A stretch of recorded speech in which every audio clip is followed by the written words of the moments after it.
Well, ladies and gentlemen, we chose a banger for our first Anarchy analysis of the summer split here, where we're going to be breaking down the game between Fnatic and Misfits. Oh boy, this was a very, very close battle to the very end between these two sides. One that could literally have gone either way, and I'm glad that we're going to be breaking this down for you, as there's a lot to talk about. So without further ado, there's one thing left to say. DJ, spin that track. Let's kick things off with the ban phase here between the two teams. Now, Misfits are on blue, Fnatic are on red, and what we see first banned here is a Soraka. Soraka, a very big lane bully, if it's easy to believe. She uses her Q, heals herself up to use more heals on her team. She also has a silent stun built into her kit that obviously is very, very powerful, so removing it from the field from probably the best support in the LEC is great. The response from Fnatic is to ban probably the premier ADC that's overtook Aphelios in Varus. There's two current builds for Varus. There's a lethality and then there's the AP Varus. Most people are going for the lethality because it does so much damage and it's a chunk with that comet. So removing that off the pitch is great. Misfits then ban out a Yuumi. You're starting to see a trend here of supports that are really big bullies. Yuumi is very, very deadly in terms of the prowling projectile and then the heals. And the Zumi's, with the Lost Chapter, just a nightmare to deal with in a champion. Plus she's untargetable for most of the fight. So she realistically just sits on a champion like, say, an Ezreal, who's got a lot of mobility, so that she can basically reposition him and cause an absolute nightmare for the opposition. So having her removed is great. The response is, again, another big OP for the mid lane this time. It's going to be Syndra banned out by Fnatic here. Syndra is a great champion that can carry a game single-handedly. Using them orbs to place in a team fight, you place them well, you can then get a nice scatter of the week. Once you have enough orbs on the field, you can then just execute someone with your ultimate. It's a very, very powerful champion that does have a lot of control, hence why she is a control mage. The response, though, is the Trundle. Great ban here for Misfits. It means that we're probably going to see a tank in the top lane, but obviously the champion provides pillars. It ties in very nicely with Ornn if you get that combo together, because you can use his Trundle pillar as an Ornn E interactable, and it's very, very powerful combo. As for Trundle also being able to deal with the likes of Maokai's sets that go bulky, and also the Ornn if the Fnatic team do happen to pick it up. Now the last ban of this phase is going to be Fnatic removing the Graves from the pitch. Another jungler here that's quite powerful in terms of the fact that he's got great early roam, great clear rate early, in comparison to Trundle, who probably is the quickest clearer early game. Graves is probably second best, and Graves does have a lot of damage. He is also another lethality-esque champion that can just burst out a fight. He becomes a carry late game instead of setting up plays. He's very, very powerful, and was very, very powerful in the European Masters. It's probably one of the most prevalent first picks for a team. Let's get into the first pick phase, starting with Misfits. They decide time to take probably the other big OP bot laner in the Kalista. Now, Kalista as a whole is a very stable champion. She obviously does rely on a good big bulky support, or a support with a hook if she's to get full potential out of her kit. But obviously she has a lot of use in terms of big objectives, because she can stack up them Ren stacks and then just pull them out for a mass amount of damage.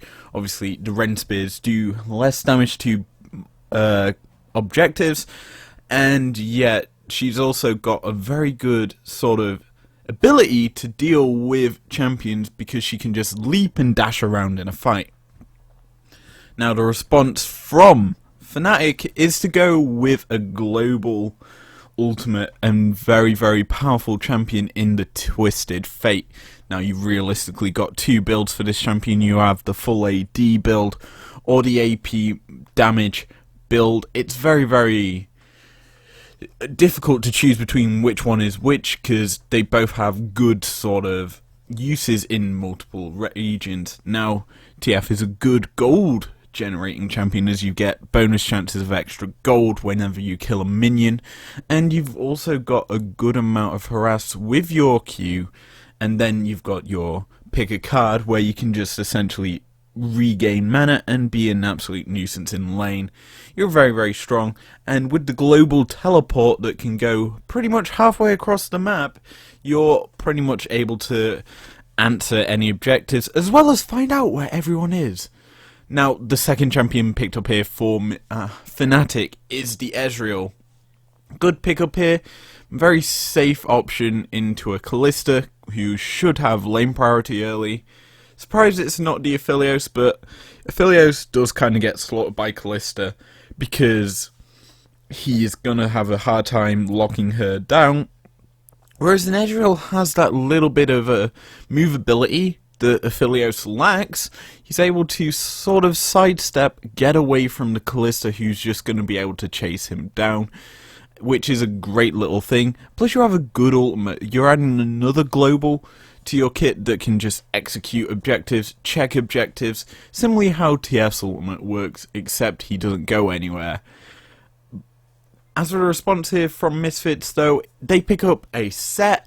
Great pickup here, in my opinion, because it kind of can be flexed into three different positions. It can either go top, it can go jungle, or support. That being said, it has fallen off in the top lane due to some recent nerfs to the champion, and the damage that he can do obviously is been limited. Yeah, he's still very potent and a big threat with that team fighting ultimate. He's able to stop a fight, get in the backline, and tear up any ADC or immobile team comp. However, with the look of Fnatic, they've got a bit of mobility with the TF and the Ezreal, so it might be a little bit harder for the set to actually do anything. That being said, Misfits double down on some poke with a Zoe. Zoe is a great champion into the late game, a very strong control mage. She has a massive harass with them paddle stars. They do so much damage the later into the game it gets, and when you're pretty much hit by one sleepy trouble bubble, expect to be chunked, because you will not live this champion. And the last pickup for this phase is going to be Fnatic picking up a jungler in the Lee Sin. A good early game roaming jungler who can set up fights. He's also really good, I guess, into set, because if he's trying to charge you down, you can just kick him away, so he cannot essentially showstop into the backline. It's very, very strong, and he also has got a lot of damage in his kit, adding on to the already stacked amount of damage that they're building on Fnatic's side. So we should realistically expect some tank support or tank top laner to kind of give themselves a big juicy front line that gives the Ezreal and this little bit of a Lee Sin some protection while a TF looks for a flank in a fight. Our last ban phase sees 4 champions removed from the field, starting with Fnatic removing the Wukong. Now, this champion has come to prevalence in this split as a big power spike was given to the champion, and a little bit of a rework to him obviously is good.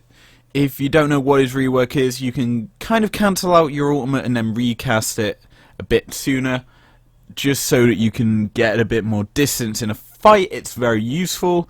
Obviously, they reworked his clone, or decoy target.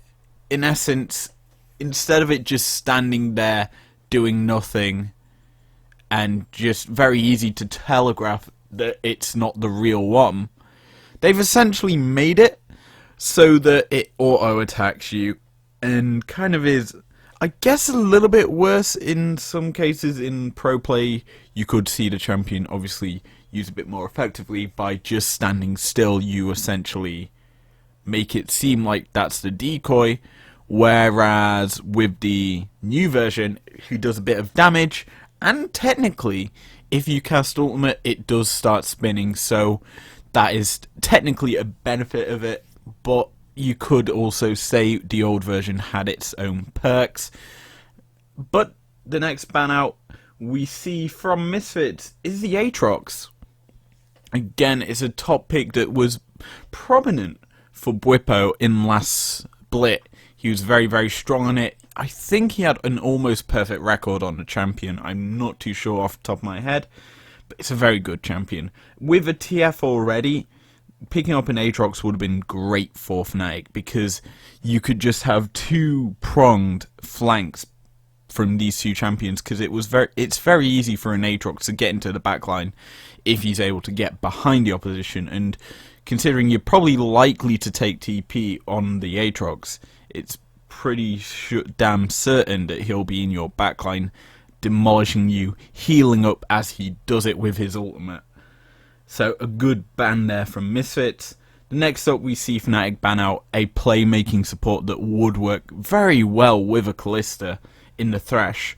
Obviously, he has a hook that, in a sense, if you use Kalista, you can launch him forward, knock him up into the air, flay him back, and then hook him so that they're perma-locked, essentially, in the same spot. You can then drop your ultimate as well, just to add an extra case of trapping them in a box, I guess. And yeah, it's a very strong combo. One champion, though, that I would have liked to have seen banned out instead of the Thresh would have been a Blitzcrank. He's slightly more powerful with the Kalista, because he has the combo that, in a sense, he runs forward, he hits a hook. Once he's hit the hook, if the Kalista times it well, she can bring the target that Blitz has hooked all the way back to her, away from safety, and it's very hard for them to escape. But as I said, banning the Thresh is still a very good thing, because it does provide a little bit more safety for the team lineup. And yeah, it's a good ban to say the least. The last ban that we need to talk about is another Bwipo classic in the Malphite. He played this last split as well, and he won with it. It was very, very strong. Obviously, people like Bwipo tend to go towards the tank build, because it's kind of a tank meta in the top lane, until you bring in the likes of Set, who's kind of more of a bruiser, but it is definitely a tank meta in the top lane. And this champion that the ban out in the mouth obviously can build very tanky. He's also got a very strong ultimate in terms of the fact that he can lock up everyone with his unstoppable force. It's very, very deadly, hard to deal with, and a nice ban to say the least for Misfits, who really don't want their team locked up, considering you have a very telegraphable ult within the Zoe, a Kalista who doesn't want to be stopped moving at all because she just dodges around the map. Similarly with the Set, I guess, you don't want him being stopped from entering the backline. So yeah, it's a very nice ban from Misfits. And yeah, that is a very nice second ban phase. And finally, let's end out the draft in the juiciest way possible, starting with a tanky top laner, not a Maokai, not an Ornn. It's going to be the Cho'Gath.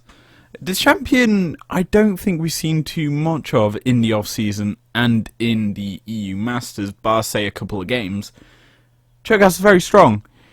In terms of the fact that he builds health, he gets so much health back. Obviously, the more minions he kills, the more health he regens. He can build very, very not very tankily, and can build AP and get so much benefit out of his kit, because he just gets so much health built in with his ultimate. It's essentially a free feast. It kind of counters the Kalista in terms of the fact that Kalista wants to obviously rend out objectives. Cho'Gath just wants to eat the objectives, and they roughly all probably do about the same damage. I think it's less than a smite though, but obviously It's very, very powerful as a champion, and considering the current build for most Cho'Gaths is to go Glacial Augment, it's a very, very powerful champion that can just slow you down, run you down. Once he knocks you up with his Q, you're essentially going to be dead, because he's going to be right on top of you because of the Glacial Augment. It's a very good, strong, tanky pick for Fnatic. The response, though, from Misfits is to pick a champion into it that can probably deal with it early game and keep it down early game long enough for him to outscale it in the Gangplank. Again, a champion loves barrels. He has his own little cleanse in his kit, which is good against a Glacial Augmented Cho'Gath, because you're able to kind of get out of things with a bit more ease. Obviously, you then use a barrel chain to do a lot of damage, and with the global ultimate, you can kind of guess impact fights that you don't have to TP to, whereas a Cho'Gath would obviously have to TP into it. Now, the last pickup here for Misfits is going to be their support, and it's kind of probably the best of both worlds. They realistically could have gone with a Blitz. I don't know what DOS is comfortable on, because this was his first LEC game alongside the returning Obe, but DOS gets Nautilus for this game. Champion has a lot of CC, he's very bulky. It's a very strong pick, I guess. It's more designed for the aggressive plays with this champion, because you're sending yourself straight into a fight by just hooking someone in, dredge line, then you launch your ultimate, they're pretty much dead. If you combo it well with the high amount of CC you've already got with the Zoe's Sleepy Trouble Bowl, and then the set, you've got a lot of lockup there on the side of Misfits, and quite a strong bulky frontline with the Nort and the set, and then you have the GP there as your secondary frontliner who can do a lot of damage. Yeah, it's a very nice team setup here from Misfits. It is kind of heavy in the AD side, I guess would be the only complaint, but you then have a Zoe that can carry you through late game with a high amount of burst. As for the last pickup for Fnatic, it's a champion that I like for them in the Braum. The champion obviously kind of semi-count as the Callista, in terms of the fact that you put the shield up, she can't poke land spears onto your ADC in laning phase. In team fights, he just jumps forward and kind of gives a Cho'Gath a bit more of a shielding so he can get forward into a front line and do so much work. And he does have a good engage tool ultimate, which knocks up everything. It's a very strong team comp by Fnatic as well, with a lot of damage typing from Lee to Ez, to then a TF that could go either AD or AP, Cho'Gath who's more than likely going to go AP instead of a tanky build, and then a Braum there just to soak up damage. It's a very nice team comp from Fnatic that does outscale the Misfits lineup if they don't end it quicker.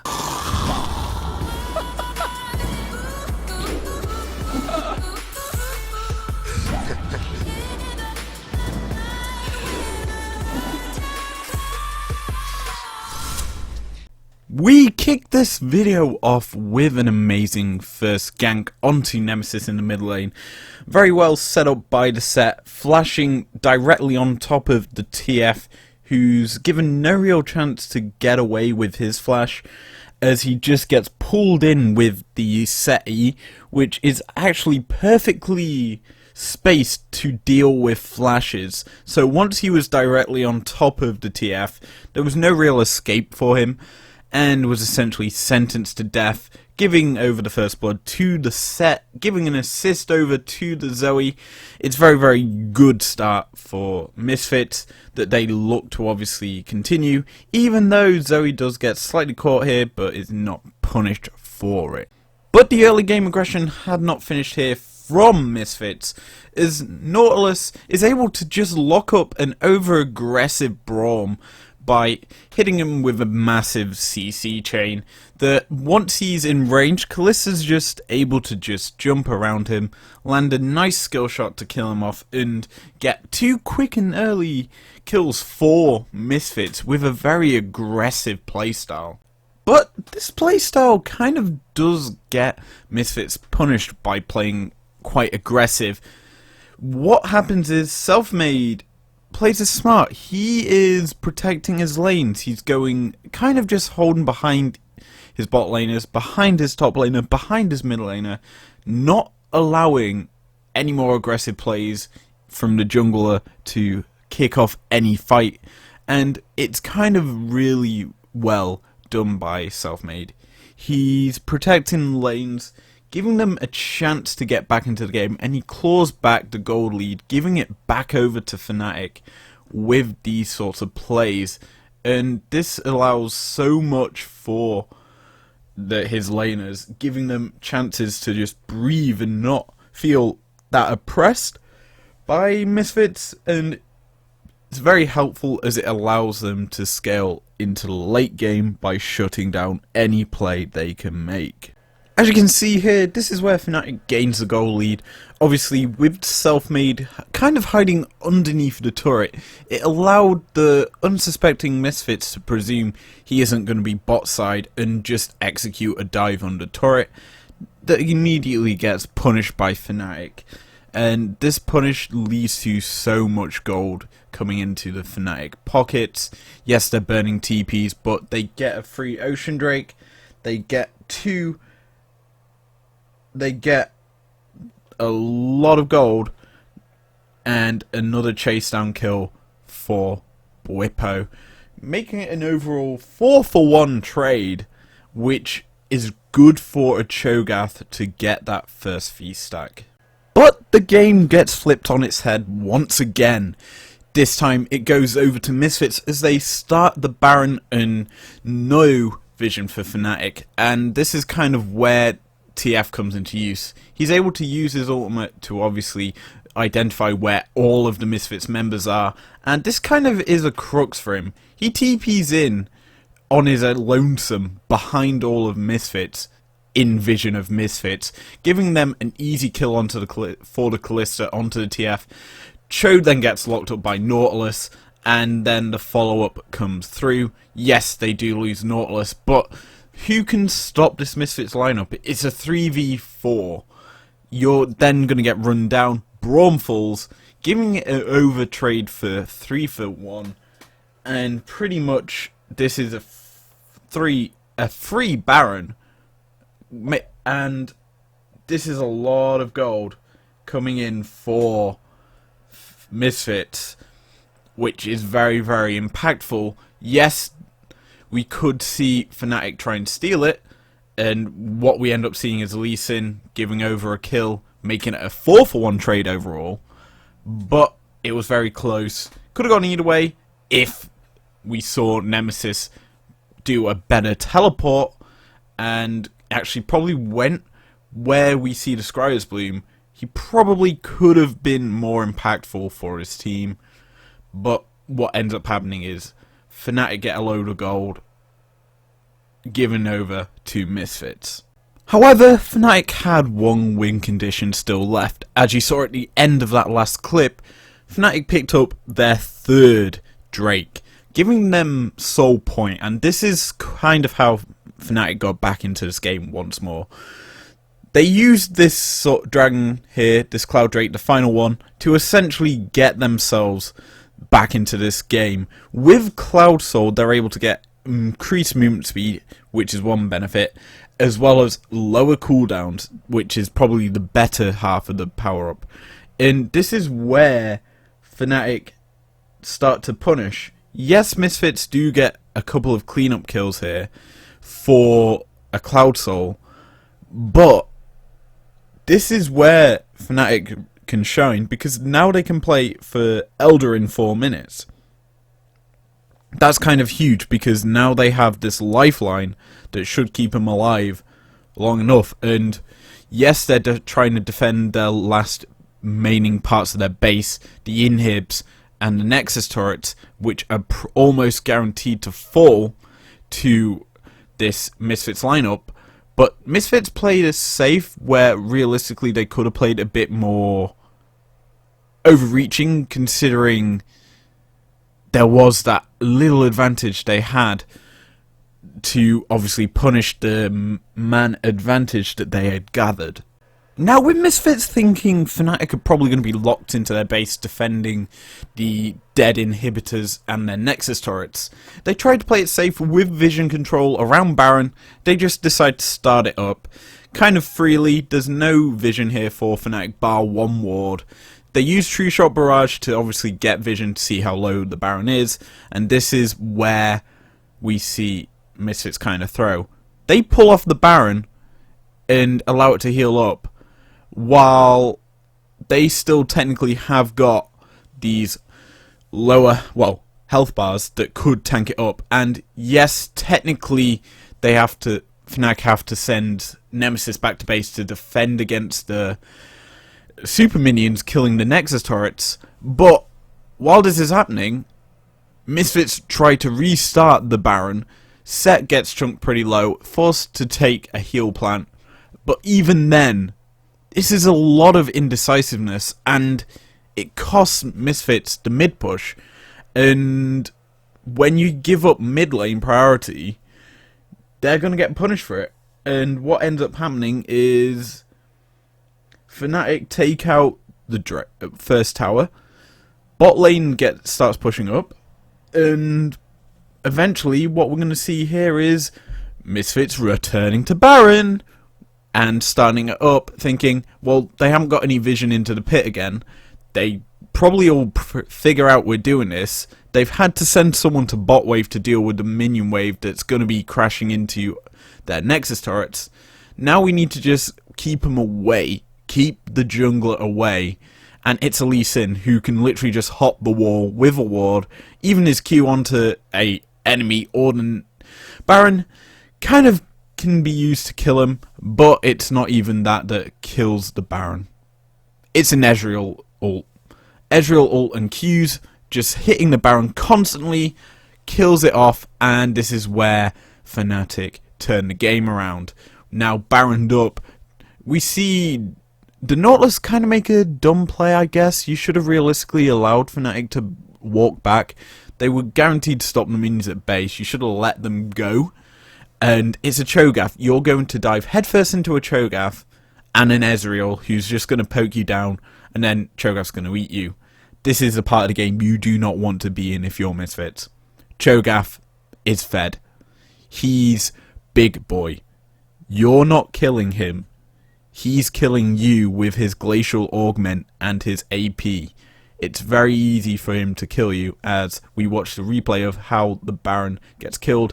Empowered Q from the Ezreal. The smite comes down as well. A bit too early for them. And yeah, pretty nice cleanup here for Fnatic, with DOS going a bit too far in with the Kindred ultimate. The Kalista ultimate, sorry. And yeah, everyone on Fnatic punishes the stupidity of Misfits. And from there, we see Fnatic not giving any chances over to Misfits to kind of redeem themselves from the misplay that Misfits made. We see DOS trying to make it engage, kind of stupidly, realistically, onto a Cho'Gath. Not the smartest of targeting. An amazing kick coming out from Selfmade, and then the set coming in, slamming down and getting killed by Reckless. Yeah, this is part of the game where you do not win if you're Misfits. You can't just dive onto a Cho'Gath. He's not the target you want to be hitting with your abilities. Even if Hylissang's dying on the fountain, you still don't want to lose in this style in such a close manner as well to Fnatic. But yeah, this was a very interesting series, to say the least. So, my honest opinion of this game was Misfits got really unlucky. They kind of choked by not finishing the game when they took out 3 inhibitors of Fnatic. they realistically didn't need to take them all. Yes, they were playing it safe. They tried to play this very safe. The Baron take was meant to be safe, but you kind of allowed Fnatic the opportunity to take it. You allowed Fnatic the objectives in the bot side map called Dragons. They punish you with them pretty heavily, and that kind of cost them this game. And yes, you can say Fnatic played well in terms of the mid-game responding to how Misfits won the early game, but you did throw it away back to Misfits, who just squashed you in one fight, which gave them control. And what are you going to do then? Well, you're just going to have to try and fight back in when the opponent makes a misstep. And the misstep for Misfits this game was technically the Baron, and then deciding to fight straight after Baron when you didn't realistically need to, because you're going to be diving headfirst into a Cho'Gath, into an Ezreal poke, when you've been tanking up a Baron for so long and they were just harassing over a wall. You're of course going to be at a disadvantage going into that fight, and it realistically didn't need to happen. Yes, she landed a lot of poke onto Hylissang, but he's a Braum. He can jump backwards, put up a shield. He's very bulky and tanky, so I don't think he's the right target to try and focus out. And then when you're using your Callista Fate's Call offensively, not to save your support, who got caught out quite a few times, I realistically wasn't too impressed by DOS's performance in this matchup, or in today's matchup against Rogue. I do believe they were against. I forget who they were against, but they lost. It was kind of a poor performance either way, and honestly, the matchup, in my opinion, Fnatic got very lucky in. It was quite a missed opportunity for Misfits to execute on, but the draft was fine, everything was fine in terms of that. But yeah, that's going to be it for this video. If you enjoyed it, leave a like down below, subscribe if you're new, and do whatever you want to, and I will see you guys later. Peace out.